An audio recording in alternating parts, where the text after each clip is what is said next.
In this podcast, Nirit Cohen from Work Futures talks about the future of work. So stay tuned.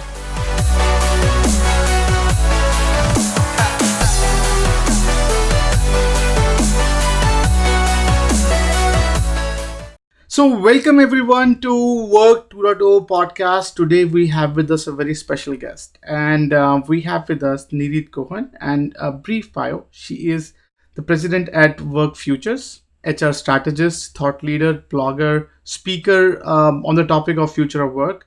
Over 25 years at Intel Corp in Israel, EMEA, and global responsibilities in human resource, merger acquisitions, HR, infotech, infosystems, and finance. um, Beautiful and vibrant background, Nidhi. So welcome to the podcast, and thank you for agreeing to speak with our community. And thank you for having me.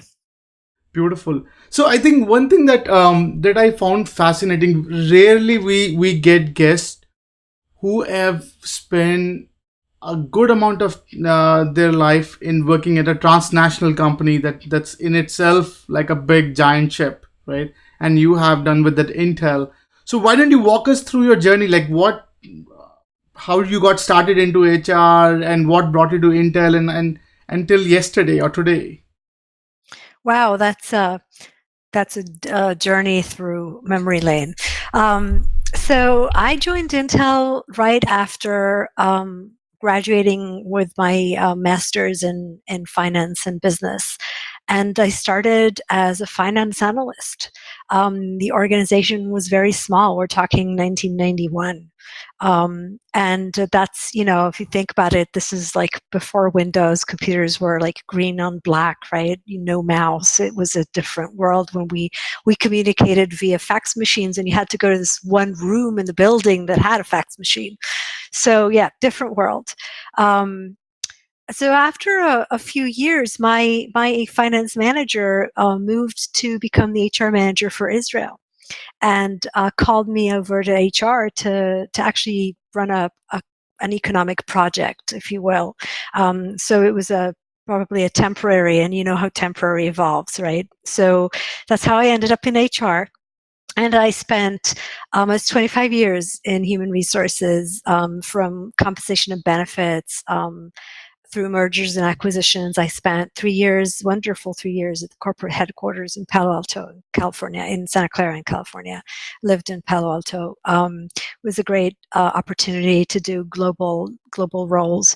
And then I spent quite a few years, almost a decade, as the vice president of Intel HR for Israel. And then few years as starting up an HR strategy office for a Greater Europe region, and then mergers and acquisitions globally. So I spent over a decade actually working a lot of the large mergers and acquisitions for Intel globally. So very long, fascinating career. I was very fortunate. Intel is a wonderful company, and I was really able to do multiple careers in there for almost 30 years. Wow, that's fascinating. And how do you spend your time nowadays? So I retired from Intel last year. But the interesting story is about 10 years ago, we started looking into the future and asking ourselves, how do we need to prepare the organization for 2020, which is tomorrow, but back in 2009 was a decade away. And so I worked with our strategy organization to actually take methodologies we use to forecast and futurecast and then backcast for the purposes of business, to actually look at the organization and ask, what would it feel like to be an employee in 2020, and then what do you need to do in 2018 and 2016 and then in 2010 to get there. And so I started that project on the side, if you will, in 2009. And generated quite a few use cases for where the world will be in 2020, which is interesting to see when you look at them today, right? Some happened 5 years ago, some didn't happen yet, some probably never will. And as I was doing that, I got hooked. So the Mm. idea of really understanding on how to kind of where the world was evolving, understanding there are really big tectonic changes. This wasn't just, a nicer iPhone, if you will, and that we had to do something very different. And so I started blogging about it. Started a blog about 7 years ago. My son was my first like on the blog. I have 80,000 readers today. I have a regular paper column in the Israel Globes. It's like the Financial Times of Israel. I'm almost finishing my book, and I'm really passionate about this topic. And so when I left Intel, this is what I do. I started my own company, Work Futures, and I work at all the levels, right? So the future of work affects us as people and our careers. It affects organizations and management, and then it obviously affects the larger systems, education and as well as the different social systems we have in place.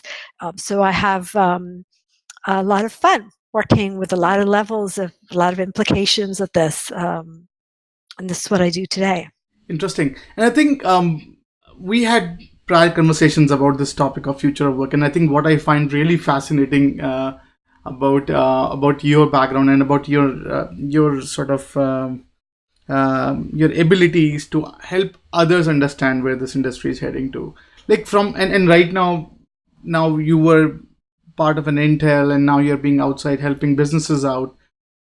How has your perspective changed when it comes to the enterprise understanding of future of work, or or their preparedness towards it, or how they're equipped to handle the challenges of this new reality of work? Like what is your observation? I think part of what we understand is that the players are changing, right? So the way enterprises think about this is you think about jobs and you think about org hierarchies and you think about projects, and we still consider success as retention of people, Hmm. right? So we own the capital, we own the people, we own the project. When you look outside in the broader world, you see a lot of what we, by the way, called in the popular press jobless recovery, right? So you see a Hmm. lot of Hmm. economic activity that is happening outside the standard of an employer and employee relationship, right? So you see networks evolving, so work being done through people coming together to do the work. And there's a lot to be learned internally for how work gets managed, from how Hmm. work gets managed externally and in the ecosystem that isn't corporations, right? Because we still try to reorg every time there's Hmm. a big change, which is really having the org structure chase the reality, as opposed to ask, how do we enable people to come together in different formats and think about what is the role of management and what is the role of hierarchy, and how do you separate between managing work and managing people. Hmm. So there's a lot to be learned from how work gets done when it's not encumbered by the history of corporations. Interesting. And I think one thing that we found fascinating with our conversation with HR leaders, um, and they're primarily from two broad containers. So one is very legacy companies representing them, having them slew through this evolution of technology and new economic realities. The others are from this new age of enterprise organizational structure, very cool, hip, and just very agile and lot more rapid in responding to any situation. So now you have been from an Intel world and very ginormous organization, very uh, what we say, uh, organizationally mature, have a culture in place. They have seen thicks and thins throughout many disruptive times. So now, if you look at the outside world and now look back in your previous days, and many companies are like Intel. Like what is your take on what bigger companies or companies with stronger cultural background and legacy should do to prepare themselves with this new sort of emerging reality of work? We'll resume after a short break. This part of the podcast is brought to you by First Friday Fair, fastest AI powered way to find your next opportunity. Check out the website firstfridayfair.tao.ai and find your next dream job. Let's get back to the podcast. I think it starts with understanding who is the talent at your disposal to actually go do the work, right? So if we look at the trends from owning, a drill to drill a hole in the wall, and instead say, I need a hole in the wall, how can I get it, right? This concept of what is the access to talent. So huge corporations have a lot of talent internally that even within the company doesn't necessarily shift at the right time to the right place. We're bound by who reports to who, how do you release people, the knowledge, the ability of the right talent to move to the right project at the right time is a big boundary within organizations today. I think there's a lot of potential to be had from creating flexibility systems, which is kind of maybe an odd combination of words, but enabling people to shift themselves. So what we try to do historically in organizations is manage things from the top. But if it's a network, it can't be managed. It needs to be enabled. And so figuring out how to enable people to shift themselves to where the passion is, to where the work is that they're good at, that they can contribute.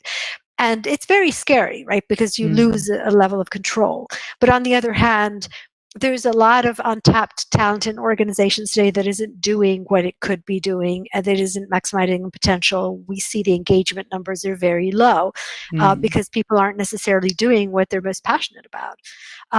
So I think that's one of the bigger aspects of really shifting the ability we manage the work and we enable the networks to form within organizations. I think the other one that's very, very big in implications is everyone talks about bringing in technology and automation, right? But really and truly understanding how that changes the work, that changes roles, it changes who does what and who should be doing what, right? So we almost as an afterthought sometimes circle back to the people in the organizational structure, and then we wonder why the automation didn't create an impact. I like to think about whiteboarding. So what would it look like if we started from scratch? How would you build it, and then how do you get there from where you are today, as opposed to just taking small leaps? Well, when we did the Intel 2020 project back in 2010, right, it was clear that we didn't ask what should we be doing in 2012. We asked what should we be doing in 2020, and once we figured that out, we asked how do we get there, right? So I think that's the other part. Everybody knows culture is very strong, right? But culture is being very strong is also working against the changes today. And so if I bring this back to the previous comment, if you think about accessing talent in a different way, if you actually bring in talent from the outside that isn't necessarily your regular full-time, that you don't necessarily integrate them the way you would a regular full-time, you start getting different voices. You start getting people to ask, or suggest other ways to do things. And you'd have to bring in a bit of chaos and feel uncomfortable. But there's no other way. You can't manage your way through this. Interesting. I think I found fascinating to like how could you plan 10 years like ahead? Like how can you plan what's the world is going to be in 2020 when you're 2009? How do you sketch that? If you can walk us through that that psyche or that psychological work that one needs to do so to figure out, okay, this is what I'm planning for. Like how do you do that? So probably planning is the wrong word. And by the way, notice that when we put that challenge out there, we said, what would it feel like to work in 2020? Because it starts moving us in a different direction. We looked at a lot of trends, many of them you'd think have nothing to do with it, right? I mean, I remember us looking at trends in the urban space, trends in Hmm. communications, trends in areas that you wouldn't necessarily think are connected. We took a large group of people, about 300 people, and we walked them through a process. We basically brought a lot of trends, a lot of speakers, and then we asked them um, to create a world that they think would be there out in 2020, and people did. So, for example, someone actually sketched out a concept that basically was everywhere will be the new location. And Hmm. back in 2010, this is like before WeWork, right? Hmm. It was unheard of. The idea that Intel and Microsoft and Google will sit in the same space. And I remember managers saying, nah, that'll never happen, right? Hmm. And it did. And it didn't wait till 2020 either. There were a lot of things that people sketched out that you think, that I look at them today and I say, wow, it still needs to happen and I can't wait, but I can see it getting there, right? So really thinking about what would all these trends coming together, what would they enable us if we really stepped outside the box? And these are methodologies we use, right? So when I work with companies today, and I work a lot with the startup market in Israel, or with multinationals coming into Israel looking at startups, you see a lot of these HR techs, ed techs, right? A lot of these technologies that corporations can't handle because they have a lot of systems, and it's you can't just try everything that's out there. But Hmm. probably should be looking at. There are very interesting thoughts about what learning means, right? Even what prerequisite skills and capabilities and experience means. How do you define relevant experience? How do you define a role and who you think would fit that role, right? We're used to thinking about job titles and resumes, but there are people there with relevant experience. It was just called something else, and they're shifting their abilities and their skills to, they could be doing a different twist on what you're looking for, and that could be the right thing for you. So I think the skills that we used and the methodologies we used back then, they actually started me on my blog, right? So my blog, really what it does is it curates content. So it takes future big trends and things that are out there. Even attending CES in January, and you look at this and you say, okay, wow, this is kind of run this into the future. What would work look like when you have VR and AR, right? How could we come together and collaborate without needing to be in the same space, maybe not even in the same time, maybe not speaking the same language? What would happen to work then? We'll resume after a short break. This part of the podcast is brought to you by First Friday Fair, fastest AI powered way to find your next opportunity. Check out the website firstfridayfair.tao.ai and find your next dream job. Let's get back to the podcast. Interesting. That's a fascinating point. And I think I remember that I was at a conference last month and addressing a panel, and basically there was a conversation. Someone asked me about, hey, how do you see the future? Like what how can you understand the future? And I told them that, okay, this time it's sort of different because over last 30, 40 years, technology is playing incremental role in defining what business and how to do business. And in that journey, we are dependent more and more on technology. And now in nowadays, technology itself is going through its own disruptions, right? So whether you call AI, whether you call battery technologies, whether you call like cloud and storage and on-prem security, everything is going through disruption. That means the entire business that's dependent on this technology, it's going through its own disruption, right? And that means that even the business models are getting redefined of what would it means to be a healthy business.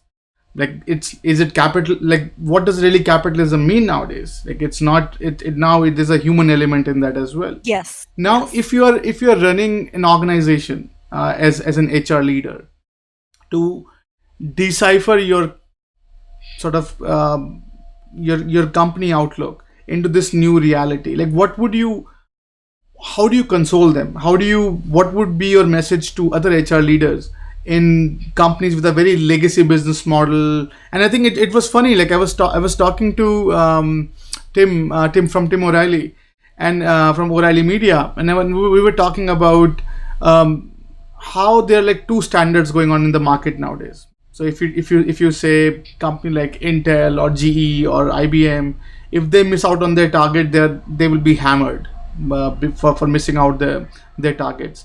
But if you say Netflix or Amazon, no one cares if they make money or not. Like they have a very high price earning ratio. It just goes bizarre. Like how do you console a legacy enterprise that how difficult is their HR transformation into this new reality of organization or of existence? Probably $1 million question, probably more, right? And if there were an easy answer, then it wouldn't be one. Um, it depends on the situation, but I think the main elements aren't that there's a simple answer, but that you cannot ignore the organization or the human resource aspects of this transformation, which I think Mm, is what many companies are missing, right? mm, So let me give you an example from the training world, right? So we used to think about training in terms of ROI, right? Are we going to mm, conduct the suite of training, or are we going to, offer it? In fact, about a decade ago, many companies cut down on spending in the training space because the ROI was not apparent, and we spent many years trying to figure out how do you measure training ROI. So if you look at this new world where the value of your human capital is actually reducing really fast because mm, each one of us came in, with a basic skill set, whatever profession we learned, um, and a lot of that knowledge is becoming irrelevant at an increasing speed. And so we need to stay relevant. We need to stay relevant as individuals. We need to stay relevant as professions. We need to stay relevant as teams. Training is not a highly recognized function, right? So you don't get recognition for attending a class. In fact, you just need to make up the time to do your work. And mm, so suddenly, training is about reskilling and upskilling. So at best to stay relevant, and probably more likely a company looking at its strategic path going forward will probably discover that a large proportion of their talent is going to become obsolete within the next decade for sure, maybe even 5 years. And then you say, okay, the old system was let's fire them and hire new people. That doesn't mm, work anymore. The mm, numbers are too big, you can't fire, and there's no people out there to hire, right? And so you need to start looking at your human capital and saying, okay, I can't afford to have that value deteriorate. I need to make sure people stay, and frankly, stay relevant isn't enough. I need to make sure that they, first of all, unlearn and let go of whatever's mm, not interesting anymore. That so that they need to know what that is. I need to tell them they're in jobs that are probably going to be obsolete or change very significantly in the next 5 to 10 years, and I need to show them the path to staying relevant and then upskilling and reskilling themselves, which again goes back to you can't manage this. You need to tell people what the options are, show them how to make sure, where to learn, and then let them take ownership of doing that, understanding that if they're not ready, they will lose their job. But they need to know, and we don't tell people these days. So we don't tell people the implication of this strategy is that these jobs and these businesses will mm, disappear. The implication of this strategy is we need a lot of people in this space. Here's how to learn, maybe even take a budget. So we saw Amazon announced recently, right, that they're allowing training and retraining. And frankly, they said, we realize that we'll probably miss about 30%. So people will be training for things we end up not needing, and they'll leave, and that's okay because we kept them in the system. And I think they're also counting on more companies doing the same. And so there will be others that will come in that, got trained by other companies. AT&T's been doing it for a number of years now, which is a really interesting experiment on a very large scale. So I think that's one of the examples of where companies are starting to understand that what we did doesn't work and we need to start thinking different. Interesting. I think that's an excellent point. And another perspective, another point I want your perspective on is, so when we talk to many of the HR leaders who are in a legacy, so-called like that legacy business template, and when you talk to them about the employee and employer relationship and all that fun stuff, and I think recently I was talking to someone, and the conversation went in a very interesting way. So they suggested that, Vishal, there's a increased agility around using of data in HR, but HR has always been about people, and people are not really easily quantifiable. Like there's a lot of so the qualitative information about an employee, our inability to justify the quality of their work, push us to use their quantifiable traits of that worker, how much time they're spending, and that is pushing a lot of data driven technologies which are very premature and which are actually pushing towards quantifiable outcomes, and not a qualifiable outcomes. That is messing up a lot of HR employer relationship. Like our understanding, we are pushing employees in a very quantified way that you are just number in many ways and not able to empower them so their quality of work would improve.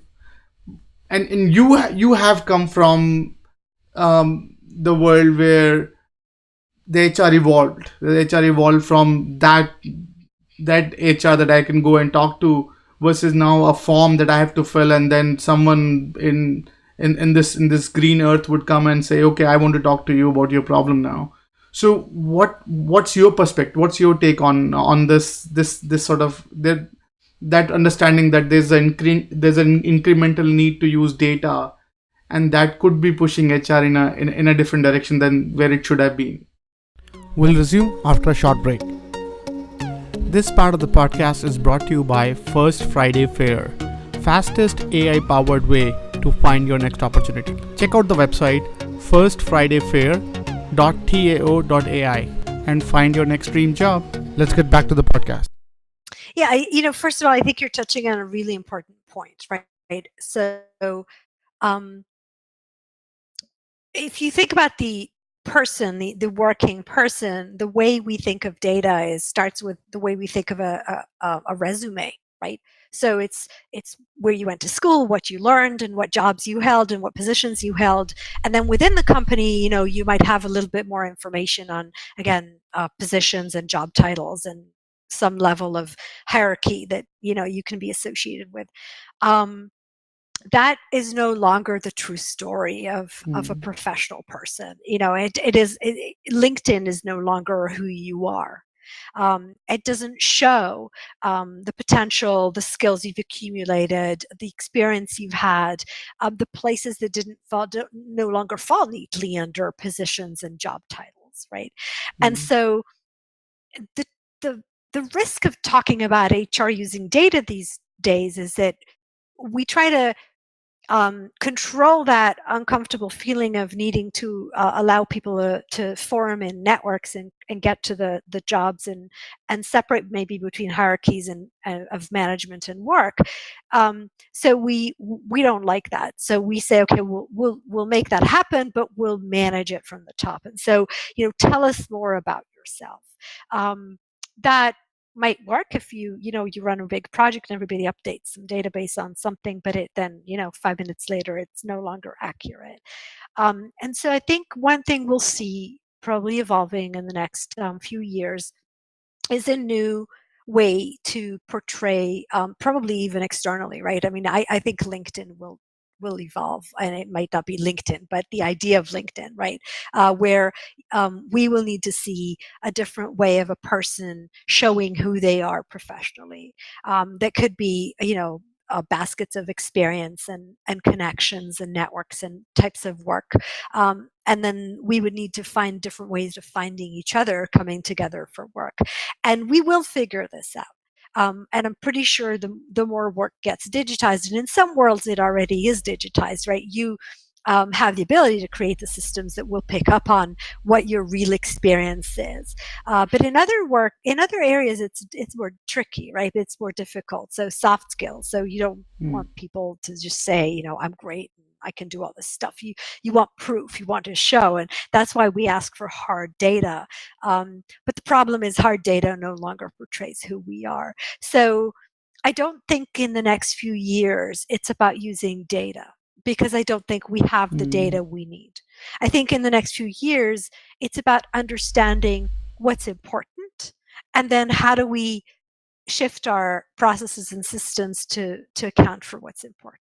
So if you want a team of people to come together to do a certain job, and all you do is you say, this is prerequisite experience or job titles or something like that, that's what you'll get.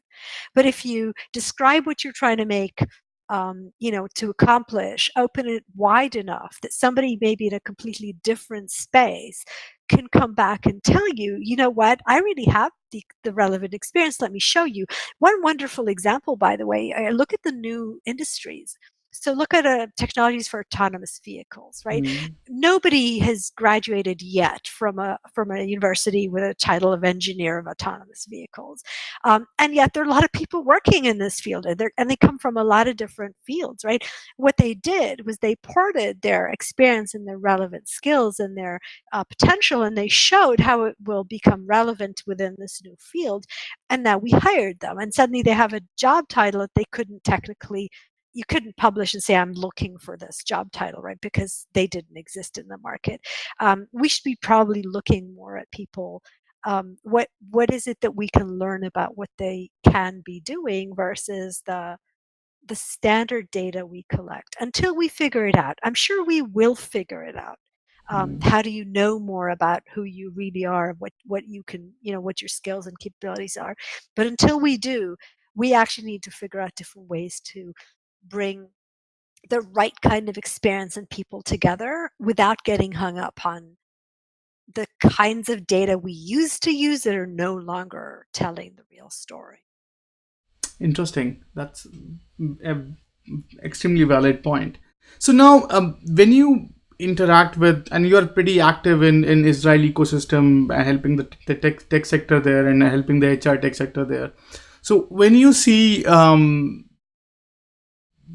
these startups emerging, like what are some of the things that you see the main focus when we say future of work? What exactly is future of work? Like, where do you see major focus and investment and intellectual investment happening? Like, what are some of the broad containers where you are seeing that there's a lot of activity in future of work, and where do you see on the other side less activity where you wanted to see more active, or you would like to see more activity? If you can walk us through. I think we clearly see a lot of activity in the hiring space.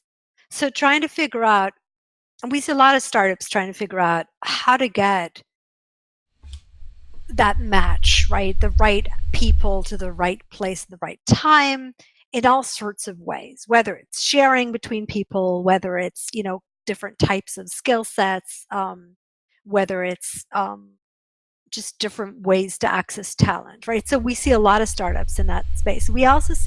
I think we see a lot of startups in the learning space, starting with ed tech, but also into learning and corporate learning. And by the way, learning is greatly redefined, right? It's no longer a Mm. class with an instructor and some food on a table.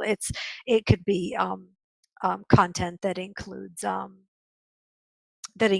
mentoring and micro mentoring, and ability to access content that you need at the right time, or access someone who knows, right? Which is, by the way, another class. I think we're seeing another class of startups in the space of the networking. So the understanding, and there are lots of studies today that shows that it's not so much what you know, but who you know that knows, right? So Mm. how do you manage to get to the right people when you need them, whether it's because you have a question, you need mentoring, or you need information, or you're trying to bring them together to do work with you. So kind of these are some big buckets. It's interesting, and I think the place where There's work, probably not enough work is really how to redefine who a professional profile is and what it looks like and how does it come together. So it's that replacing CV or resume, right? It's thinking about that. Like I said, it's very hard. We use Mm. resumes to quickly filter hard data. You touched on that point. It's very accurately. It's the hard data is shifting, and I don't think we have a grasp on how do you really filter and match these days. Um, I think these are the large buckets: compensation and benefits.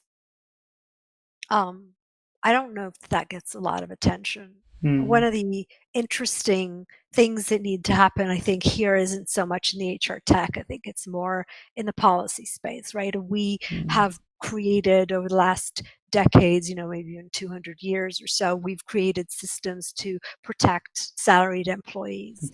And there's a big difference if you shift from being a salaried employee to being a freelancer or other forms of employment.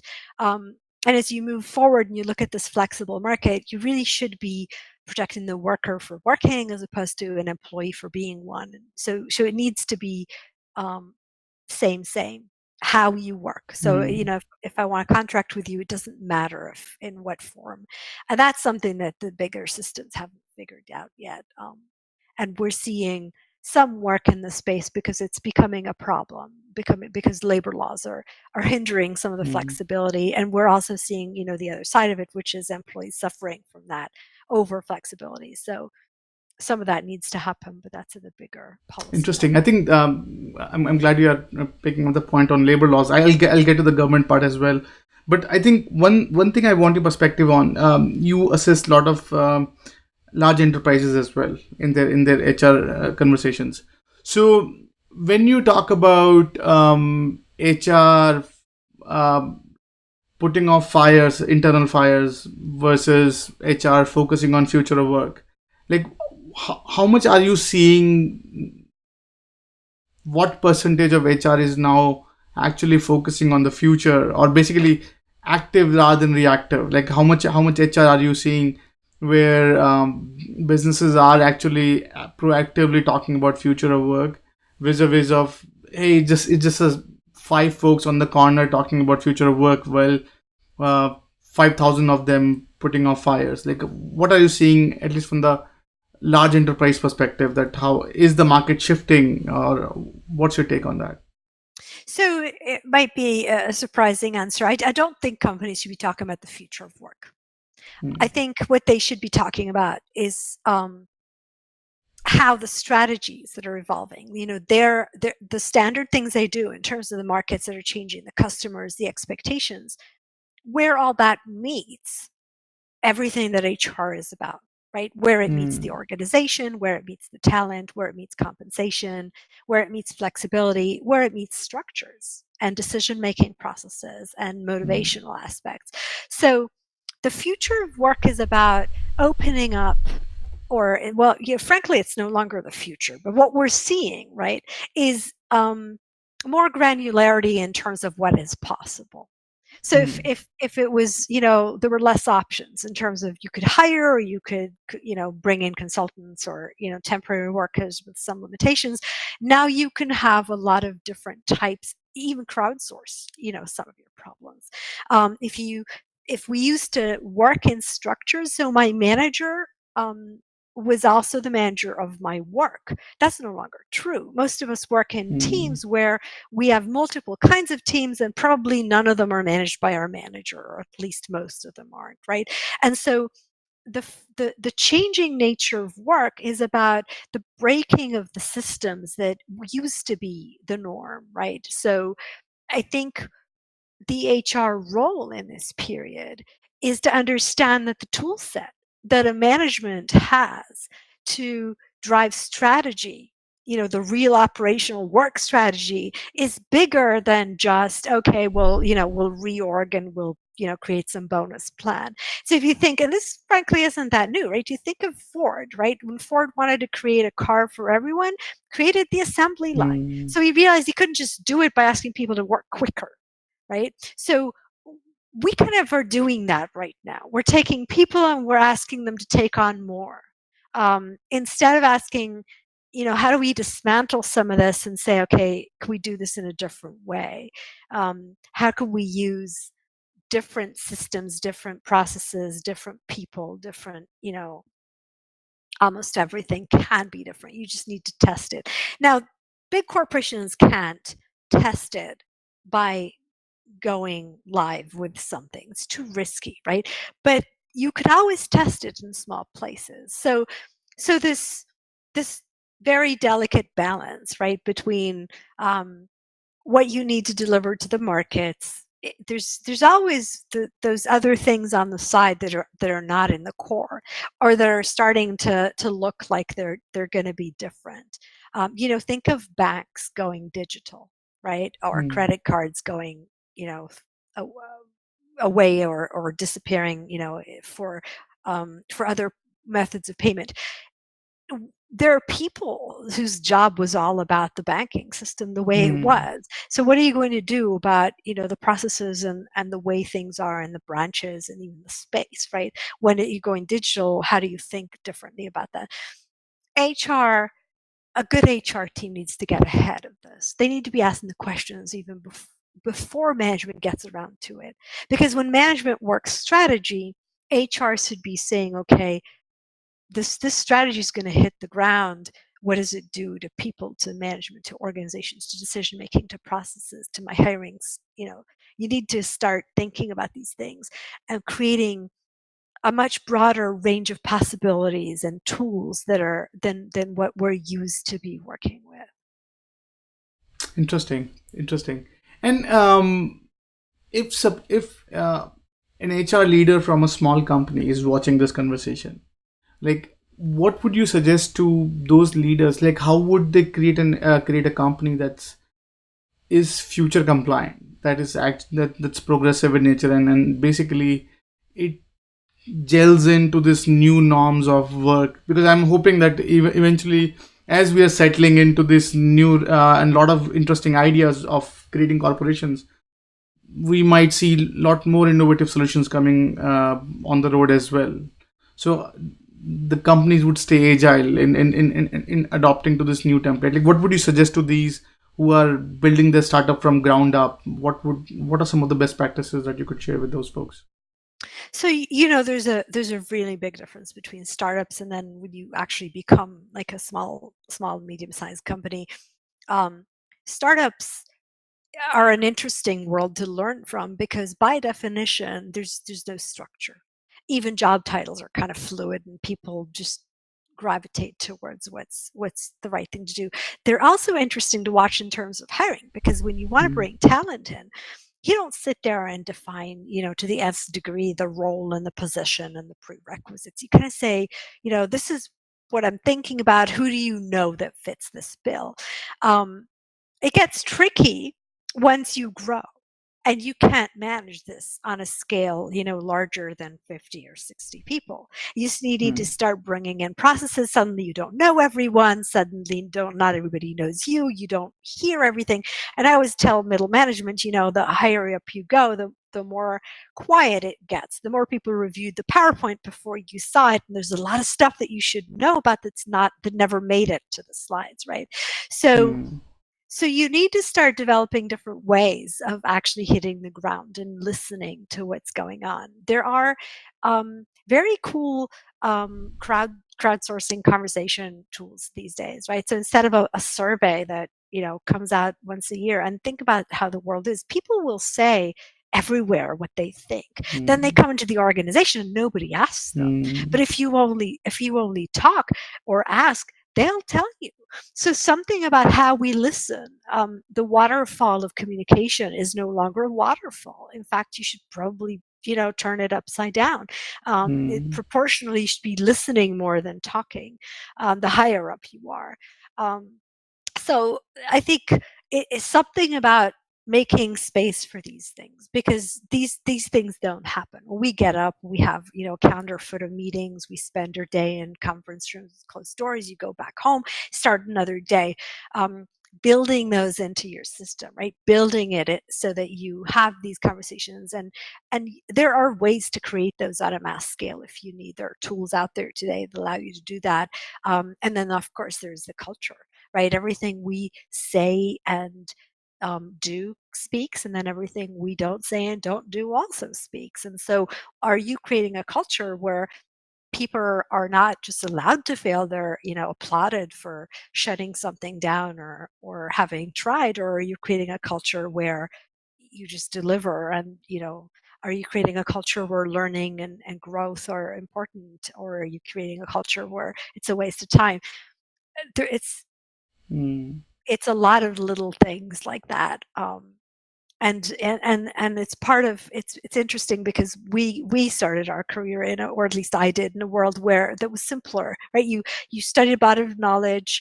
You have a body of knowledge. It defines who you are professionally, and you have like 80% of the answers, right? So we're used Hmm. to asking for the answers. So we were taught the answers and then tested on the answers, right? So we're looking for the answers. There are no simple answers.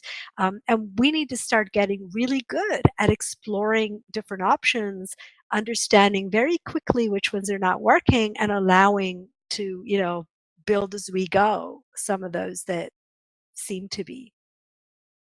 Interesting. And let's spend a few minutes on the government policy and policy designing stuff. So I was talking to one of the government official for one of the recently large country, and he brought up a very interesting point that I, as a data scientist, never thought about. So he said, Vishal, you know what? Government runs on tax dollars, right? You pay by taxes and government run, and people pay taxes. And because of our focus on automation, not many people are paying taxes, right? It's because AI doesn't pay tax, people do. And if AI disrupt work, then government will also lose money on technologies, right? So their perspective was it's in government's interest. Now they are realizing, at least few of them that even we are chatting with, that government has a role to play when it comes to keeping their citizens gainfully employed, to the point where they fund the government and government run, and it just goes back and forth. And then you also talked about sort of interesting dynamics of work and work ethic, and part-time versus full-time versus labor laws and all that fun stuff. So from your perspective, how is the role, like, what would you want government to do? Like, how do you want governments to engage and help with this new reality? So first of all, it's not enough to keep people employed, because we could be Hmm. going about that in a very wrong way, like you know keeping people in jobs that they're no longer needed in, and creating, causing companies to fail because they're carrying Hmm. overhead. We need to Hmm. keep people employed and productive. In fact, we Hmm. need to be more productive. So technology should be making us more productive, Hmm. but it should be making everyone more productive. So Hmm. there's a lot of conversation on this, and the one side of this argument says, technology would come in, it's always come in, it's killed some jobs, created new jobs, it'd be okay. And then the other side of this conversation says this is different, right? Technology is coming in, it's killing more jobs than we can seem to be creating, and Hmm. we will end up unemployed, and that's a big problem. So I don't I don't know where we will land, but one thing's for sure. We're creating, or technology is cutting certain skill sets, making them obsolete, making Hmm. certain tasks obsolete, making certain professions obsolete, and it's adding others at the top. And frankly, it probably always did. I mean, if you think, Hmm. many years ago, only mathematicians knew algebra. Today, we teach it in elementary schools, right? So skills flow down and become more common. Is something we've always done. So today, coding and data scientists is maybe high end, and we used to not be able to read and write, right? Only certain people did. Now everyone does. And so maybe in a few years, everyone needs to know coding and need to be able to deal with data. So one thing that we will need to figure out the next few years from kind of broader society and government functions is is education and lifelong learning. So we can't teach people answers and test them on answers and then expect them to come into the workplace where they're waiting for somebody to tell them what to do. That no longer works. So we need to figure out the right skill sets, and then help people learn to learn. And then we can no longer package these degrees in 3 to 4 year segments that now you're kind of 10 years in and you need to update your skills. What do you need to do? Go back to school and study another 4 year degree? That doesn't work. So we need to Mm. create different systems that allow people to upskill themselves, which means that they might need to, for some periods of time, maybe cut back on some work hours, and they need to free uh, pay or savings or some other system so that they can afford to go study and better themselves. So that we need to be able to keep doing that for more years. And then our social systems, right? I mean, pension. If you live in countries where pension was there, is we can't create pension plans where people retire at 60 something. This is not possible. You can't save 30 years and fund 30 years of non-work, right? So Mm. you need to think about longer years. And if you think about longer years, people when they're 60, they don't want to work like they worked when they were Mm. 20, right? So you need to think about other ways to allow people to be productive and then earn an income that isn't necessarily your standard full-time employment. And so there's a lot of work in this space. It needs to look at how all this redefines the implications on what a person needs to do throughout their career in terms of training, in terms of degrees of employment, in terms of types of employment, and and then allow the systems to build around that so that we can do all that. Right now, we're kind of on our own, because no one's creating the systems to do that. And Interesting. so we see people abusing them, which is a problem. Yeah, I think valid point, and thank you for sharing your perspective on that. So we almost on the tail end of the conversation. So work futures, right? So your independent practice. So where do you spend your most of the time? Like what in this work future concept? Where are you spending most of your time? Like where do you see there's a lot of demand and you're seeing a lot of opportunities? So I think what's I spend most of my time with companies and policymakers, and Mm. the interesting story is I've spent many years studying the way that career paths are changing. But the interesting piece is it's not just relevant for the person, right? So, for Mm. example, if our career path was fairly standard, once we got a profession, you went to work for some employer in an industry, and you looked up and you saw your manager and their boss, and that was kind of your career path. Mm. And yes, we adapted, but it was kind of a ladder, if you will. Um, and so our systems in the organization met that ladder. So we defined climbing the ladder. We defined Mm. development with respect to that. We also defined what growth meant, and we defined retention as metrics, right? And we also had a lot of time to spend training people and growing them, and then many years where they could give back. That's changing. And so when people started understanding that their work stability was no longer dependent on a company, that it was dependent on their own ability to stay Mm. relevant in their career market, they started asking for things like develop me. Show me that this by the end of this year, I'm going to have more skills and more relevant experience than I did walking into this year. And so they started looking for managers who didn't just tell them what to do, but also coached and mentored them. And they started wanting to move quicker and gain more experience and make some moves that we looked at that and we said, that's odd. Why would you want to do that? Well, because it's no longer a ladder. They're climbing different paths, and they're forming the way as they go. And so Mm. most of my time is spent working with managers and organizations, and then as well as policymakers, to understand the implications of this change to how we manage, to the systems we create, to how to motivate and engage people, and then also to what else do we need to build around them so that everyone's success. Frankly, what you want is to kind of have all the ships go up as the water level rises, as opposed to some of those things. Interesting, interesting. So now let's spend few minutes on your journey. Let's spend few minutes on. So we ask all of our guests to share uh, maybe three things that has real or three qualities that has really helped them be what they like, that has helped them become what they have become. Like, what are those three qualities? What are those three qualities you attribute your success to?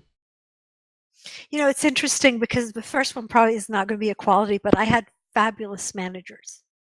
I was very fortunate to have managers who were really, they really saw me for better and worse, right? So they helped me shape. They pushed me out of my comfort zone. They put a mirror up to my face when I needed it. They pushed me when I needed it, and they hugged me when I needed that, right? So they basically um, allowed me to travel and make career moves that were not standard and try out things that were not considered the normal path. And so I think where I ended up was having a very varied career journey that allows me to look at, for example, an organization today from all those different, perspectives. So I can speak as an employee and as a senior manager, but I could also speak as finance, as HR. Mm, M&A is a wonderful venture into what disruption looks like, right? Because acquired mm, companies go through very big disruption, and I managed multiple of these acquisitions at very large scales. I also was very fortunate to um, trot the globe. So mm, I've worked in every single region in the world. I've lived in most of them, and I speak multiple languages. And so um, I've learned, and I learned some of those the really hard way, right? So you kind of learn to translate, and also when you're unable to translate, right? Whether it's mm. corporate culture or language or country culture, right? So it's given me a very broad perspective on how to read between the lines and how to create a picture with a lot of missing pieces in there, which I think is helping me today. Interesting, interesting, and thank you for sharing that to our listeners and viewers. So, we ask all of our guests to share some of their favorite reads, some of the books that they really appreciate, and they can. Um, that's what would your list be like? What would your some of one or two or three favorite books that you could share with our listeners and viewers? So I read a lot, but before I give you a little bit of the reads, here's what I do, because sometimes I write in my blog and I write about a lot of books, and people ask me, so how do you read so much? So there's a little secret there. So today every book that comes out starts with speaking engagements, right? Mm, So as I'm on the cross trainer or the treadmill in the gym, I watch a lot of TED talks and talks, right, by people who publish books, and then others. And so mm, I when I find myself wanting to highlight as they're speaking, right, then I go ahead and I buy the book. So I do a lot of my reading through figuring out what I want to read by listening to these different ideas as they interesting. emerge. Um, One of my favorite ones in the last I think few months, it's a bit late because it's not that new, but was Thank You for Being Late by Thomas Friedman, right? Because I think Mm, um, one of the examples, one of the issues I see is a lot of people are trying to slow down what's happening, right? They're trying to fight against it. Just like, we really mm, loved it the way it was. Here's everything everybody else should be doing so that it doesn't change. Um, and I think when you read that book, you really start to understand everything that's happening, and it's a good mirror up in your face to say, okay, this isn't going away, and it's not going anywhere. So that was another one that was very good. I follow conscious capitalism closely, mm. which is also Great. generated a lot of good reads in terms of servant leadership and um, Awesome, awesome. So, last but not the least, so if you want something for our listeners and viewers to take away from this conversation, like what would that be? What would be your closing remark for our listeners and viewers?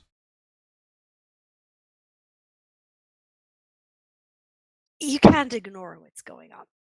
You know Mm. it, and I think what I try to do is take what makes me uncomfortable and then actually dive head in, right? So instead of lean back and think about, I really don't want to be doing this, you say no, you actually lean into this and get through the uncomfortable. When you come out on the other side, you're able to help everyone that's still um, getting their feet wet. So I think it's really realizing that you cannot ignore this. It will not go Mm. away. And someone out there is doing something that will hit whatever you are doing, whether it's your business or your job. Someone out there is creating something that will change that and just completely topple it on its head.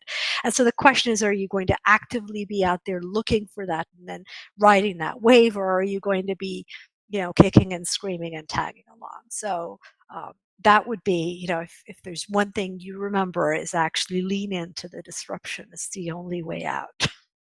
I think that's fabulous thought, and thank you so much, Nirit, for it's I think it's I've told you like number of times, talking to you is always like a therapy. It's very getting to see what's going on, and thank you so much for being candid with your time, so being very generous with your time, helping us understand what's going on in the future of workspace. You're always welcome back on the podcast, and wish you success for your book, and I hope to see you back to discuss your book, and basically uh, discuss, share with our community what is all about, so they can go and grab their hands on the book. And thank you again, and wish you nothing but success. Needless to say, if you're in Boston, you have a home, so let me know and we should catch up. Thank you, Michelle. It's always a pleasure talking to you. It's we've had a fabulous virtual journey together. So yeah, I'll definitely be back. Thank you for Awesome. having me again. Thank you.